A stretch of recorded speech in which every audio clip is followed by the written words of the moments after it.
right, Sunday recap. We are starting a Yeah. brand new series this month called the Paul Principles, talking about Paul, talking about discipleship, relationships. And today I have our Athens campus pastor, Andrew Murray, with us this morning. So, Andrew, it's good to see you. Yeah, good to be here. It's exciting. You are I'm probably more excited for you to be here than you are. No, I'm excited to be here. I love listening to podcasts, and it's exciting that we're trying some new things as a church, trying to give people more opportunities to connect, to grow, and I'm excited to be a Right. part of it. Yeah.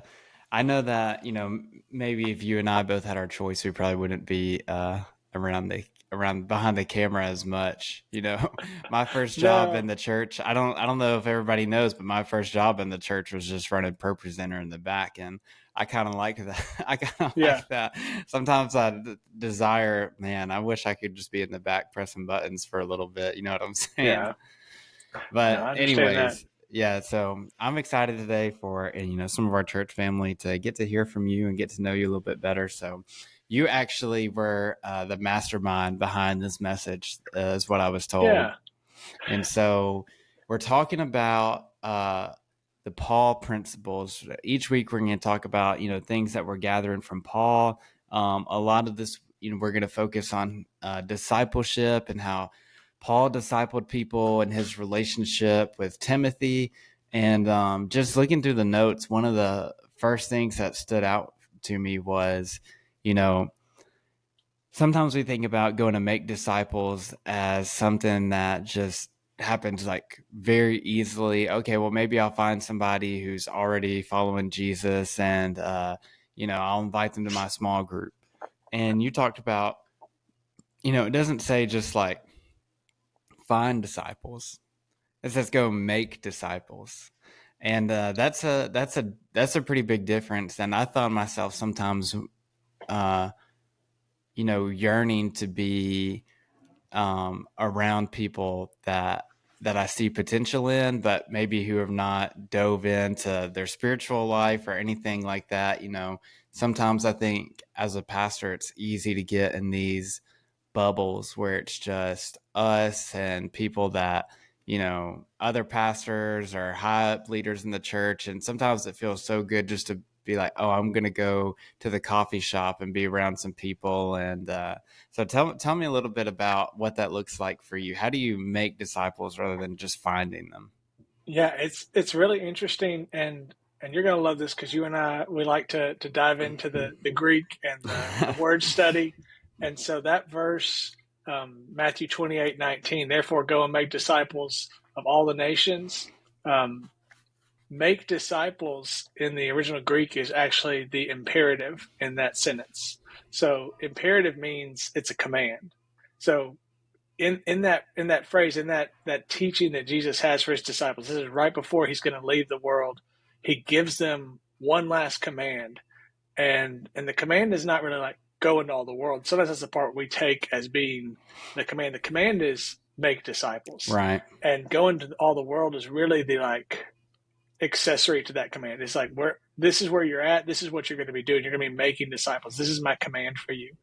And it is interesting because you're right. You're like it doesn't say go spend time with disciples. Go hang out with. He says go make disciples. Take people that aren't disciples and lead them into this position of being a disciple. And disciple means learner. It means follower. It's that idea that Jesus is the teacher because they're not making disciples of themselves. They're making people, helping people grow to be disciples of Jesus. So Yeah. I was going to ask you about that.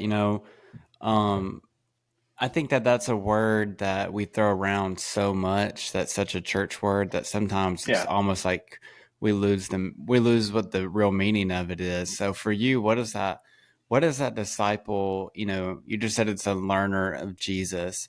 But what does that look like? It's easy to see it when we're reading the Gospels, and you can see people that actually get the chance to like literally learn from Jesus, like yeah. sitting at his feet, go into his sermons, watching these miracles. They're really in it. For us, what does that? I mean, to you, what does that really look like? Yeah, I mean, you're right. The word in the Bible, it's almost 90% of the time it's used is talking about the 12 apostles, the disciples that were following with Jesus for 3.5 years. And yeah, we don't have that same opportunity. We don't get to walk, down the streets of Jerusalem with Jesus. But the idea really is from that kind of Jewish tradition of having rabbi teachers, and then they would have disciples that would come and live with them and follow them. And it's about listening to their teaching. It's about learning from them. But when I was doing some studying, one of the things that I really liked was the idea that to be a disciple means you're modeling your life, molding your life after someone else. It's not just about like hearing some good teaching. It's about, I want my life to look like yours. And so Yeah. I really liked that. When I thought about like, what does it mean to be a disciple? It means I'm going to listen to Jesus' teaching. I'm going to try and follow him, but not just to hear a cool story. It's so that my life will look more like his. Yeah. That's good. I think so often, it's that you're right. We think about the 12 disciples in the Bible, and Yeah. you think about it, and Jesus had like hundreds of disciples, really, that follow him and listen to him. And so, anyways, we kind of move on talking about what a disciple is.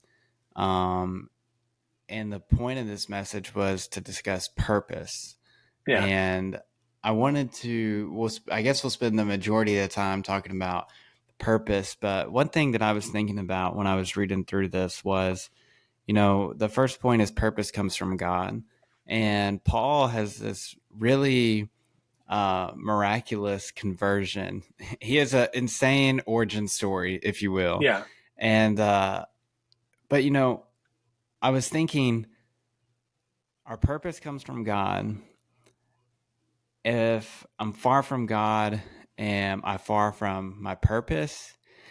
Is my purpose something that That's is good. within me the entire time, even when I was far from God? And it just took God to call it out of me and pull it out of me. I think about Paul, in a way, before he's a Christian, he is kind of on fire for God. Yeah. He's doing what he thinks is pleasing God, and he's very passionate about it. And it drives him to the point where he thinks that Christians are so wrong. It drives him to the point of murdering Christians and persecuting Christians. And, you know, in a way, it's like, well, man, if that guy was fired up for Jesus, imagine all the love he could spread and the lives that he could touch. And maybe that's the potential that God saw in Paul. So I was curious what you would think about that. Is our purpose something that is eventually revealed to us by, you know, be growing closer to Jesus? Is there something that's just within us our whole life, and it takes a touch from God to call it out of us? Is it different for everybody? I don't know. What do you think about that? Yeah, I think that's really really neat, and I love the what you said about people being far from God, and that's one of the really powerful things about God is that we can be far from God, but He's never far from us, Right. and just that idea that I think people can be running in the opposite direction. Everyone's got a purpose in life. Paul, like you said, his purpose was persecuting Christians. It says he was with every breath uttering threats. I mean, that's Yeah. almost like a poetic way to write that. Like every breath he takes, he's threatening the church, threatening Christians. That was his purpose. And but you do see this really neat thing about him where his purpose, when God reveals it to him, is so different than what he had been doing. But you see how pieces of who he was and how God had prepared him led to this purpose. That I mean, he's an expert in the Old Testament. He Yeah. knows the prophecies, and that's why just a couple days after he becomes converted to Christianity, he's able to start teaching because he realizes, oh my goodness, all these things that I memorized that I learned from my childhood, I now understand what they mean. And so you can just really see Mm. how God prepared him for for that purpose. As far as like how God reveals that to you, um, I think there's a lot of different ways. I think obviously, the more you pray and seek and submit that to God, the more that He shows us piece at a time, step by step, what that's going to look like for our purpose. I think he reveals it through other people.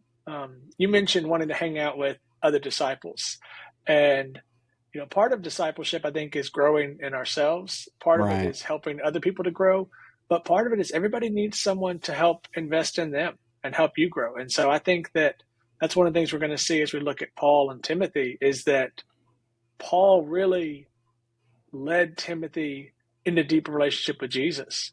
And Paul helped Timothy to discover his purpose. He kind of called that out of him. Maybe something that Timothy wouldn't have done for himself. That's kind of, God's Spirit gives us gifts, gives us words and wisdom. And I think that sometimes other believers, mature believers, can help us realize our purpose as well. So I think there's a lot of ways that God Yeah. expresses that for us. Yeah, that's pretty cool. It's interesting that you're right that Paul was an expert in the Old Testament and still missed it. Yeah, And yeah, sometimes it's like knowledge is good for sure. And then there's sometimes where it's like I've got all this knowledge that's backed by my opinions and my beliefs, and it's kind of right. like blindsided of what God was trying to tell me in the first place, you Yeah, know? yeah. No, that's a terrible place to be, where we read God's word only wanting to kind of validate what we already know and already believe. Right. Basically, what we're saying is like, God, you don't have anything new you can say to me, Sure. and that's not, that wasn't just Paul's situation. I think we see that today in the church. We see people that, we talk about reading God's word, and we open it up, and we don't expect it to say anything new to us. We don't expect it to convict us or teach Mm, us, and so really having that receptive heart is so crucial to growing. yeah, Um, for sure. What does that kind of look like for you? I know for me, um when I feel like before I had somebody to really follow after to help me with this. There were times where I felt like my faith is a little bit more just directionless. And, from the time that I've been a teenager, people have invested in me, like yourself, like Pastor Jason. And then there was a couple of times where, I was probably more isolated by my own accord. And yeah, sometimes it just takes somebody coming in there and just pulling you out of that. I remember when we were at our last church, and a guy named Nicholas just came and found me one day because I was good friends with the guy who was in a small group. And he's like, okay, hey man, like we need an extra usher. I'm like, yeah, okay, sure. So I hop in there. Now I'm on the usher team and I'm collecting, I'm counting money in the back room. And he's like, hey, we're gonna go hang out in this in the dream team room, and we're going to have a little small group. You're coming with us. Okay. So we hang out, and then it's the next week. Hey, we're going to lunch after service. You're in. And, over and over and over, just pouring in to me through things that he was already doing that were yeah, easy. And, I think about that sometimes because it's like, I feel like we think discipleship and going and making disciples is sometimes going to be this great big ordeal where it's like, okay, I got to move across the world and quit my job and do that stuff. He just invited me to things that he was already doing anyways and brought me along, and I was really thankful for that, and I feel like it really gave me some direction because through our talks, we had big youth nights as a big church, and through our talks, I would tell him like, hey, this is um I don't really know what I'm supposed to be doing here. I don't know where I'm really supposed to serve. And he'd be like, man, you know, I think you need to go sit with the people in the back row who didn't want to talk to anybody when they came in there. Like you need to just go sit with them and hang out with them. And it's like, okay. And so spending time with people and getting a little bit of purpose and direction, like that's kind of what that looked like for me. I was curious, who's done that for you? What's that looked like? oh, so let's see. So my dad and I have a great relationship. He is just a great man of God. We love to talk about Bible together, talk about what God's teaching us. I mean, it's our relationship. You and I is so funny because uh, I was the youth pastor for you when you were I a know. kid, and I still Like remember middle though. school age youth Yeah, pastor, yeah. I mean, I remember though, what 23 years old, maybe 22, when I came walking into church for the first time, and Kirk Bierce, who we knew from helping, chaperone my wife Jessica and I on some church events, he said, "Hey, I think you guys should come be a part of leading the youth here." And so we actually had lunch with him and a couple other people. One of them was your dad. So it's just like this weird It is thing that like crazy. that I remember your dad and some of the men there like really encouraging us and believing in Jessica and I that we could make a difference in students' lives, and really like giving us resources to do Yeah. that, supporting us. I mean, sometimes keeping us up at night on trips playing Golden Tee golf. We talk about that with your dad, but I don't know. I mean, I can just go through the list. There's a lot of people who have invested in me, um, spoken out purpose, called out purpose in my life, and I just Pastor Jason and I, we love to talk, we love to dream. I Yeah. think that we sharpen each other a lot. So yeah, that's there's some great ones there. But yeah, you and I have a weird story. We have a weird kind of connection. You and I need to make a note to go get lunch with Kirk Pierce sometime soon. Yeah, we That would should be do so that. much fun. um, anyway, so we'll move on in the actual sermon part of it. But so you're talking about this kind of goes into what I was saying. The next point is purpose follows obedience, Yeah, and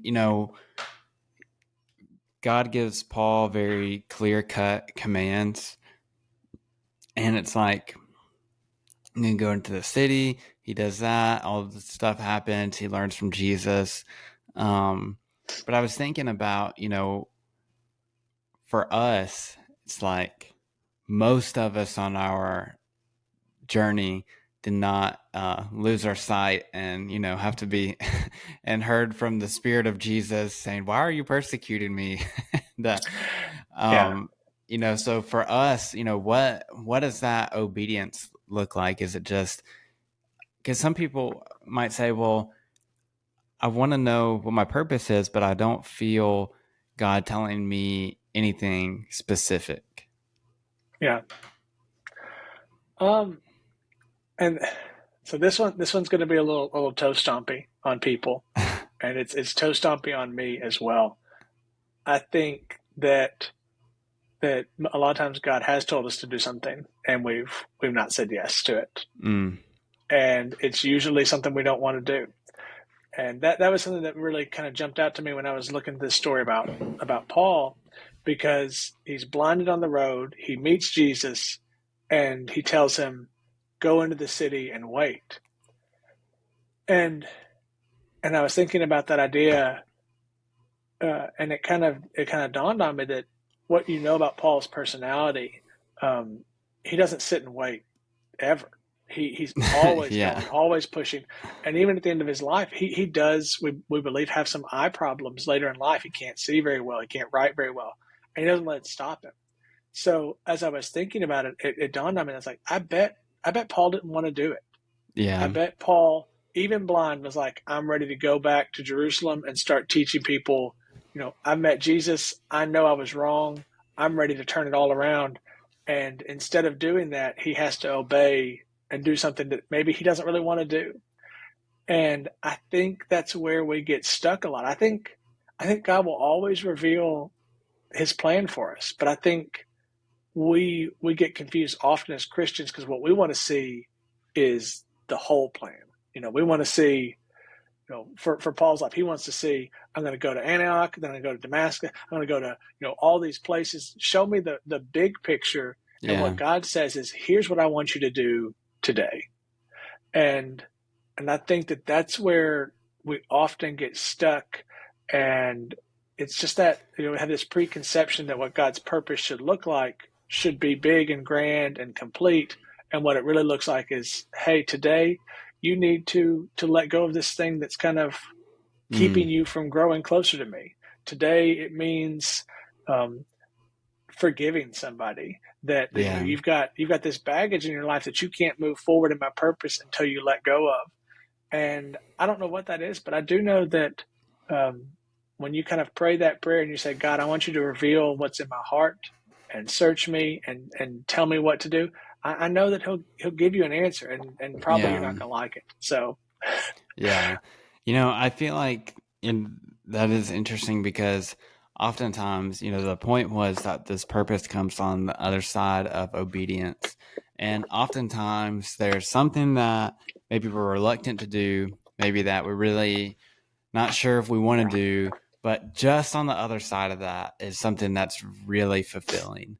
yeah, I think about Moses, who God called, and Moses comes up with four excuses on why he can't do what God's called him to do, and then the yeah, last time, on the fifth time, he just says, "God, I don't want to do it." yeah, yeah, And it's like, man, right on the opposite end of what we're reluctant to do, then there's something that would have been so fulfilling. And there's something that, because I don't think that there's anything that makes us feel more fulfilled like our purpose and living that out. And so, you see in Moses' case, like he kind of foregoes the priesthood for his family and gives yeah, it to Aaron. And, that like goes horrible on the first couple of days, yeah, you know.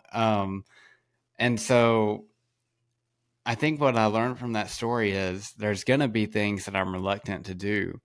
But if God's calling me to do it, then really on the other side, I have to remind myself on the other side of that is something that's fulfilling. And I was thinking about this even before last week, even before I knew what the message was, is, I'm not even sure if as the church we do a good enough job with connecting people to their purpose, because it seems to me like there's sometimes where, you know, people come to church for all sorts of different reasons, and there still seems to be this very like lack of fulfillment amongst people right now. yeah, And I look at that and I'm like, man, the church has really got to step our game up, instead of just saying, hey, like, this is, just a place where, it is a place where we can hang out and get to know other believers and stuff like that. But man, after that moment where somebody gets saved, or like in Paul's, experience, has this moment and this encounter with God, like, I think that's the most important thing that we can do, right? And then yeah, after that, I think it's connecting people to their purpose. And to me, it's like, man, when I look at the church, I should see a group of people that are so fulfilled, that are yeah, so content, that are so, driven, and all of these different things. Because if we have that encounter with God, now we have the opportunity to be pointed to our purpose. And yeah, so I mean, what do you I don't know, what do you think about that? Am I wrong for thinking that maybe we haven't done the best job of connecting people, No, I mean, I think And that I you're right. say I think that as that, in like the capital church, like just yeah. believers across the world as a whole. Well, I mean, you look at it, and Satan would be terrified of Christians that found their true purpose in Sure. God. I mean, what he wants is, you know, kind of that passive content, that we're just like, this is the best life can be. This is what I'm supposed to do. Kind of distracted from, because almost like dreaming so little, because I promise that God has a specific purpose for every single person in the world. Everyone listening to this, everyone watching this, God has a purpose for you, and it is so grand and like so Yeah. much bigger and better than you could dream or imagine. And Satan's terrified of that purpose. And Yeah. he will do everything in his power to keep you trapped in whatever just the ordinary life looks like, but he wants something extraordinary for you. God does. Yeah. And and yeah, I mean, you just see it all around us that, in the church, outside the church, people just settle for good enough. They settle Mm. for less. They settle for this is the best it can ever be. And I don't think that's true. I don't think that's what God Yeah. wants for us. Because it's almost like, man, you could, whatever it is that you do, um, you can still be connected to your purpose in God. You know, Yeah, whatever you feel like your position is or your job is. And that's what I think is so awesome about it is, and really when we're living God's purpose, like He's going to provide, He's going to make a way. The hardest thing, and you and I have talked about this, the hardest thing is just to trust. yeah, And because oftentimes I think pursuing our purpose is leaving something familiar. And yeah, that's kind of what you see, I mean, in the Abraham story, right?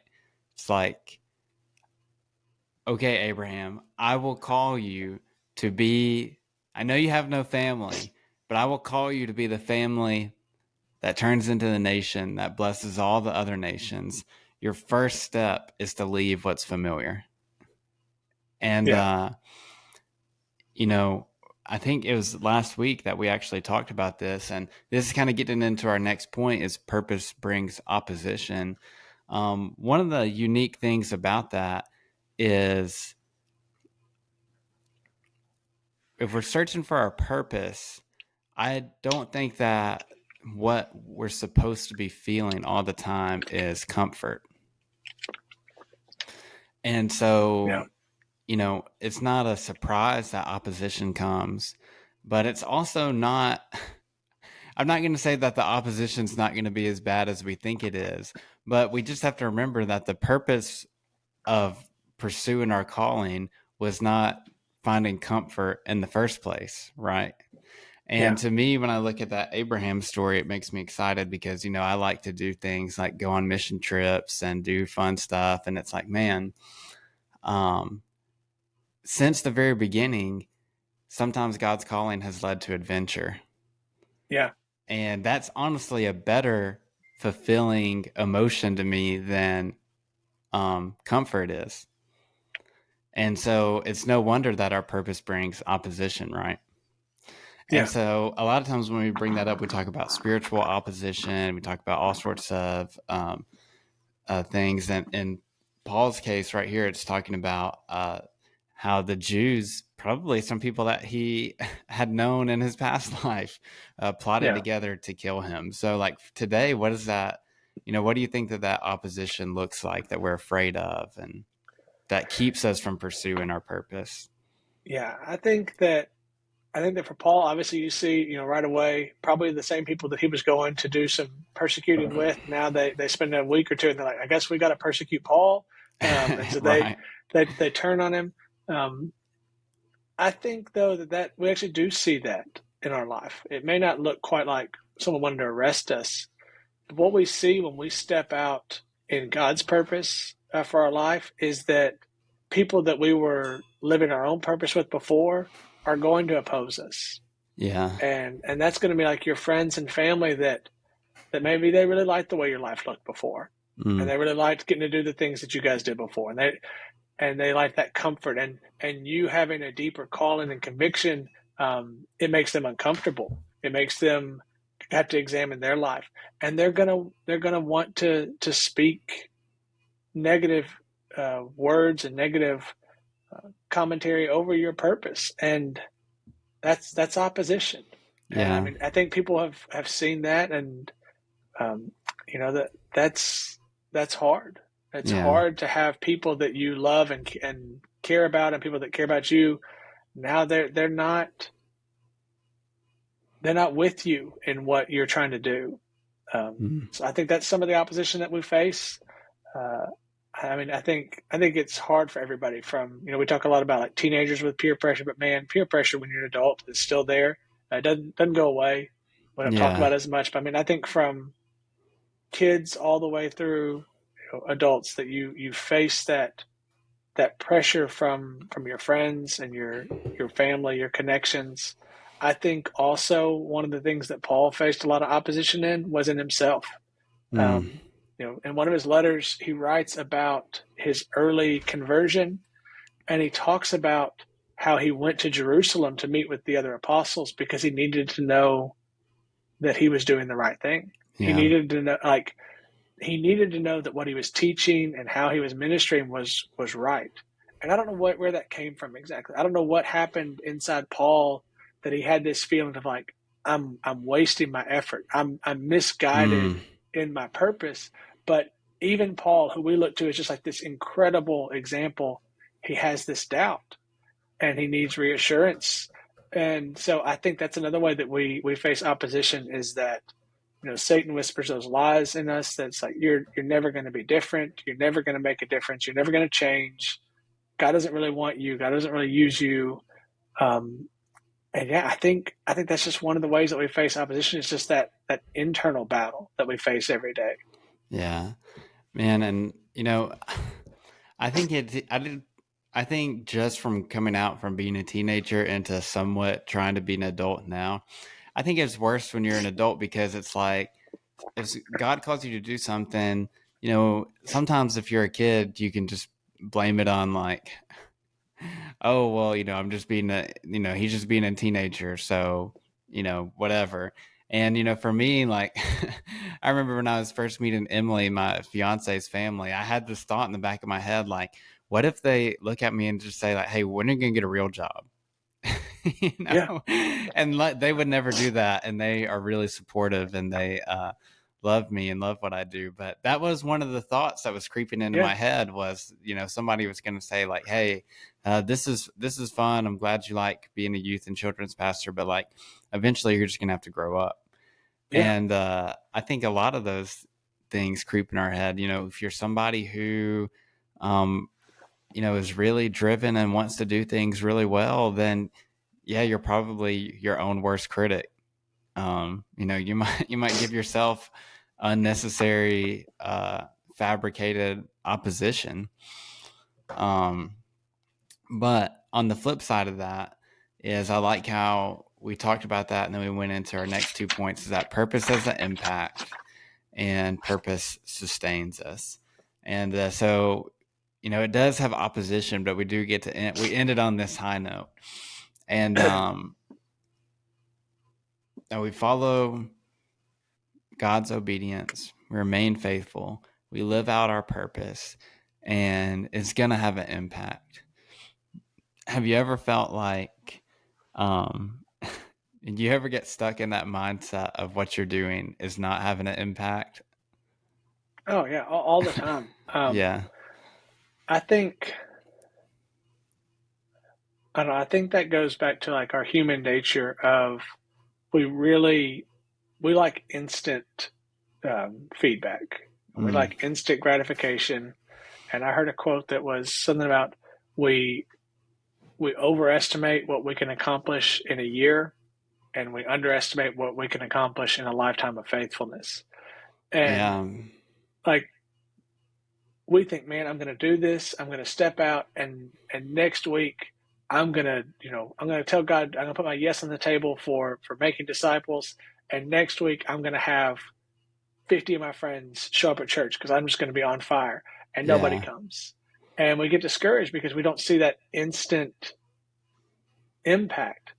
But that's just not how life works. That's not how ministry works. That's not how God's purpose works. I mean, sometimes there are radical, life changing moments, but for the most part, it's that faithful obedience that leads to huge impact. I mean, that's Yeah. one of the things that as I was reading, preparing for these messages and studying about discipleship, reading through Paul's letters, reading through Acts, you just see time and time again him mentioning names.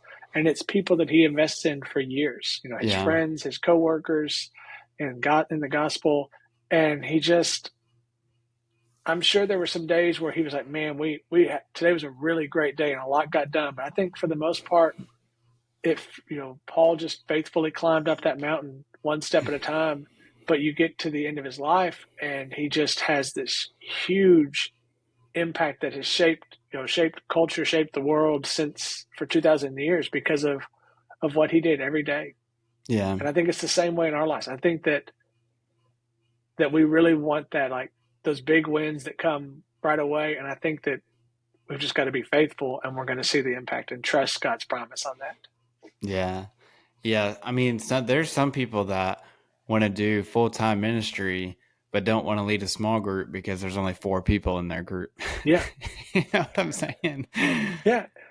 And it's hard. It's so easy to get discouraged. It's so easy to want to give. That's why, you know, part of discipleship that we talked about is that this idea that you experience something, you learn something from Jesus, and you share it with others Mm, to help them grow in that area.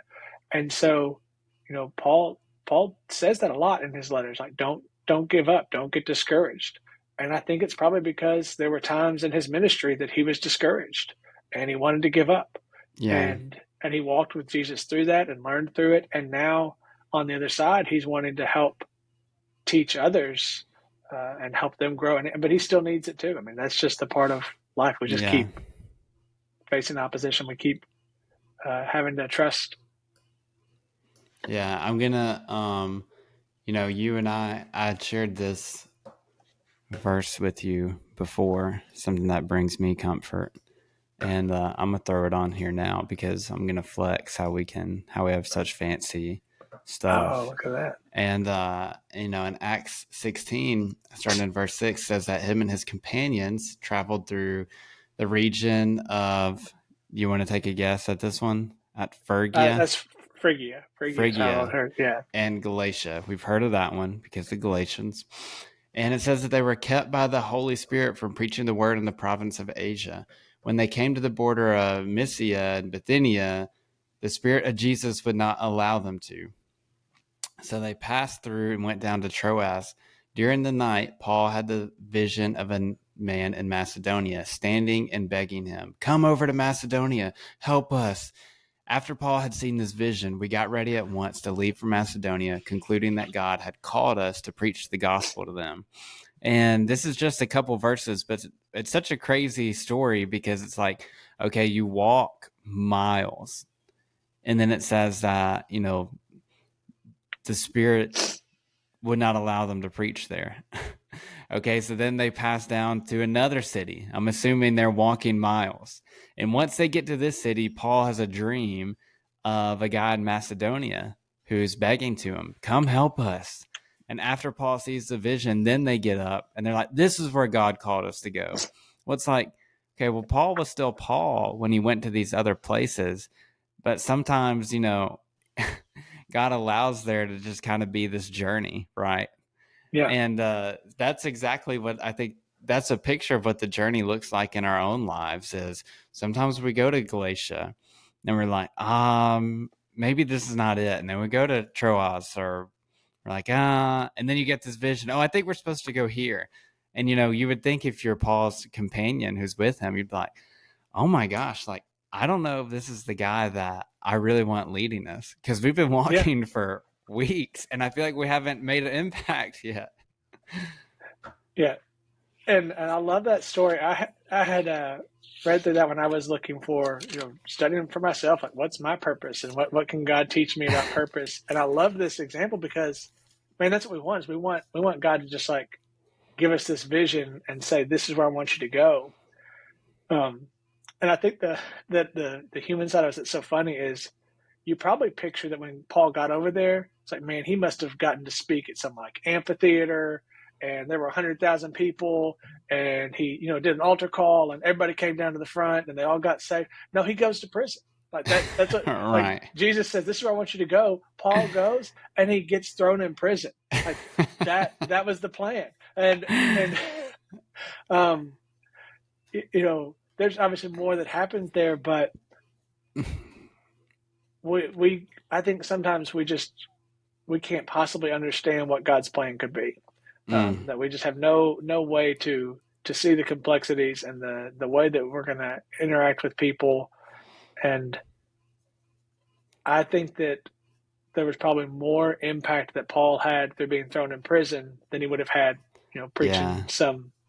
giant service. I think that Yeah. that was Probably probably didn't feel like that, but no. I'm sure at the time he's like, you know, he had to be like laying in that room, like chained with his hands and feet, and be like, God, did I miss the dream? Like yeah. was did I take the wrong turn somewhere? But instead, what's he do? He's worshiping. He's just still praising God in Yeah. prison. So We have some great like of Paul's speeches, like in I think it's in chapter 17. It says that he preaches in Athens, and we get almost like we get like a lot of the sermon, it seems like, and yeah, he says, well, I know that you guys are religious. Look at all these gods, but do you yeah, really? He said, you got a statue to a god and you don't even know who he is. It's like, the good yeah, thing is I know who he is. yeah, And so, yeah, we get that, and that's cool.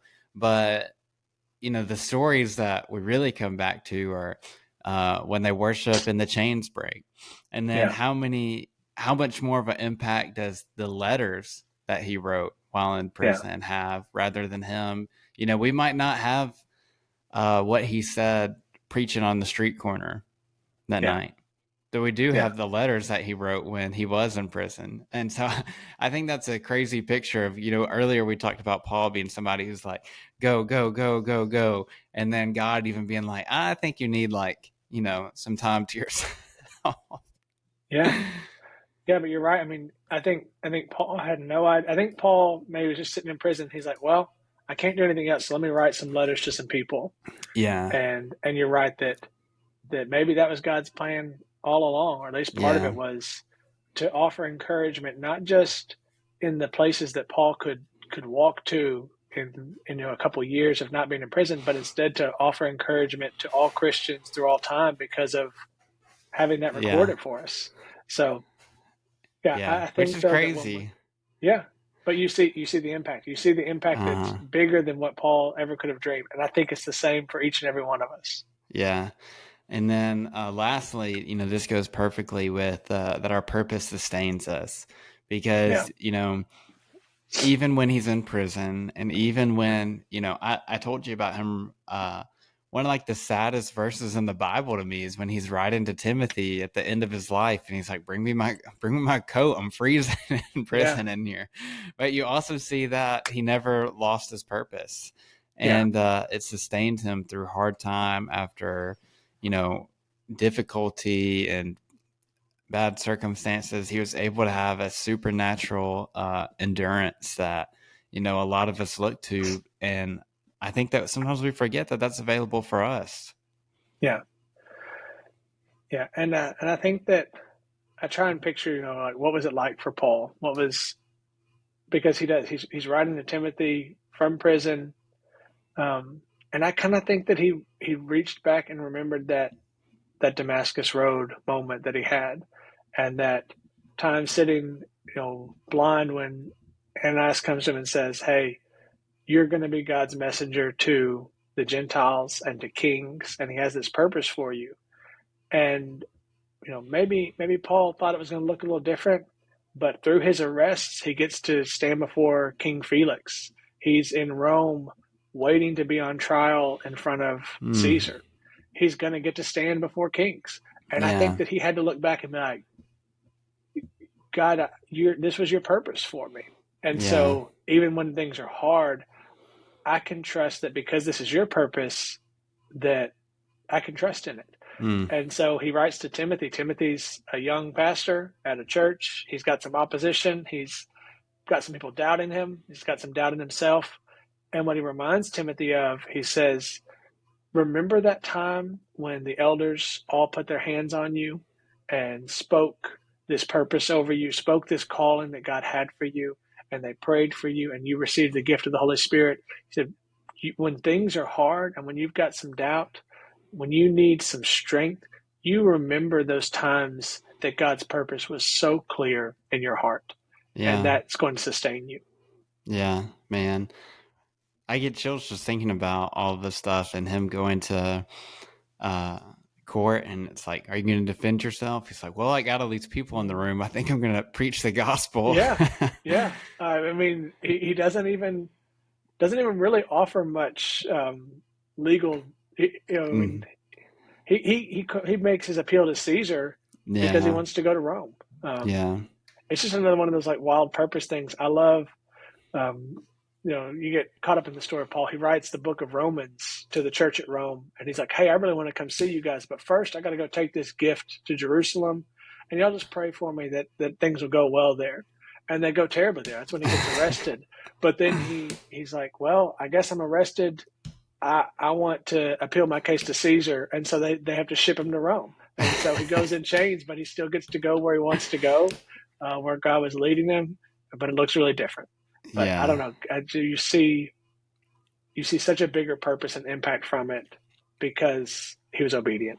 Yeah. But we see ourselves there too. It's like, how many times did I think that it was going to look this way, but it looked like something else? Yeah, You know, the youth get tired of me telling the story in Mark 5 where the man in chains is healed and he wants to get in the boat with Jesus, and Jesus is being forced out of the city because people don't want him there anymore. He's like, no, you got to stay with these people. Like, he's like, tell them about what happened because they're pushing me out of the city. yeah, And I see that so clearly of a man who has an encounter with God and now he wants to go be a disciple and hang out and take notes. He's like, nah, bro, there's things that I have for you. yeah, Like, you need to go do. He's like, this is not what I thought it was going to look like. yeah, And, it says that the next time Jesus is in that region, that crowds are around him. yeah, And, so it's like, you think about Paul saying, hey, I'd really like to come to Rome. I hope I get to make it one of these days. Then yeah, he gets there as a prisoner. yeah, And it's crazy to think about the sovereignty of God, and He's calling us to a purpose, and man, it just looks so different sometimes than what we envisioned in our head, right? yeah. But it's so much better than what we could Right. write for ourselves. Sure. Yeah, it's very fulfilling, and my prayer for our church family is that, that you would just get to find whatever that is that God has for you. I think it's good I think we love to have people serving. I think serving is a great way to find your purpose, and there's some people, I love to see somebody come in to the church, right? And they start serving in some sort of capacity. Maybe they hop into the kids team, go to a greeter team, and, and then they lead a small group, and then they bring somebody else to co-lead, and then they let their co-leader lead, but they spend time investing in there. And it's Yeah, like, I don't want to be the church that just handicaps people to being like, oh no, bro, the kids team is your purpose, trust me, like, yeah, just please stay there. And I love that we're a church that I think allows people to grow with their calling and grow in their faith. And I love to see that, man. yeah, yeah. It's been I'm excited for the rest of this series. I'm excited about all that's going on. We're going to get to launch small groups. I don't know how much Yeah, you've it's coming listened. I've up. plugged my Leviticus group every Oh single man, week. So I've I been I've forgot to been do telling that people in about this it. one. Yeah, Yeah, please do. We have more than, I told you, I think if we have more than 10 people, we might have to move it to the church because my living room's not that big. But you know what? It's just it'll be extra cozy. So you guys will have a yeah. good time. You got anything else before we get out of here? I got to go to our youth meeting and plan our youth Yeah, stuff for yeah. today. But No, if no. you It's got going to be anything that you didn't get to preach on Sunday that you really want to no. I share, go ahead. I think we're great. I think we got to talk a lot about things, and I would just really encourage people, um, get uncomfortable in your purpose. If you're starting to feel comfortable where you're at, God probably wants something a little more for you. Mm, And talk to somebody. Talk to, you know, ask for prayer. Ask for yeah. wisdom from someone else. Don't be embarrassed of like don't be embarrassed to say I don't really know what I'm supposed to be doing. Mm, Um, Ask somebody to come alongside and pray with you and call that purpose out of you and get a little uncomfortable. And I think that we'll see uh, so much better out of that than we could ever imagine. I do too. Well, thank you, Pastor Andrew. Yeah, thank you. It was good to see you. Good job Yeah. by you, man. All right. Have a great day.